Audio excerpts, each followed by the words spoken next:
এত ভিড় কম এটা এর আগে কখনো দেখি নাই আর কি। হ্যাঁ, খুবই আরামে যাচ্ছে, খুব ভালো ব্যবস্থাপনা, সব কিছুই ভালো।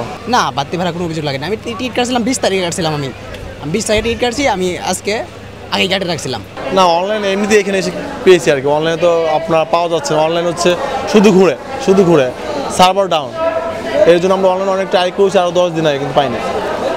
এখানে আসছিলাম যে এখানে টিকিট না পেলে আমরা বাসে যাব, কিন্তু এখানে টিকিট পেয়ে গেছি একজনের কাছে, তার কাছে ব্ল্যাক থেকে মধ্যে একটু বাড়তে পারা নিবি, এটা স্বাভাবিক। ব্ল্যাক বলতে একজন আমাকে বলতে সে নাকি বাড়িতে যাবে না, তার টিকিটটা আমরা নিয়েছি।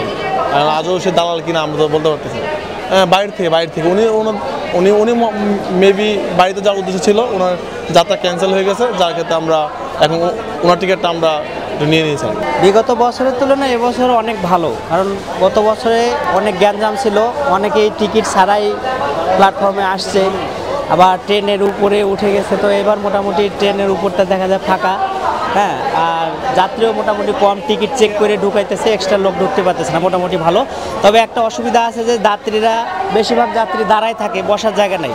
যদি এই বেঞ্চগুলো আরও একটু বাড়ানো হতো কিছু এক্সট্রাভাবে, তাহলে সবার জন্য ভালো হতো, বসে থাকতে পারতো মানুষ, কষ্ট হয় না। আলহামদুলিল্লাহ, এবার দেখতেছি এবার এই যাত্রা ভালোই যাচ্ছে, সবাই দেখতেছি ভালোভাবেই ট্রেনের মধ্যে উঠতে পারতেছে, এবং কোনো পিড়াপিড়ি বা ভিড়াভিড় বা মানে হেঁচাহেঁচি এরকম কোনো সমস্যা এখনও দেখতেছি না। আমি সিরাজগঞ্জ যাব একতা এক্সপ্রেসে 10টা 43-এ, দেখলাম যে স্বাভাবিকই আছে সব কিছু, আলহামদুলিল্লাহ।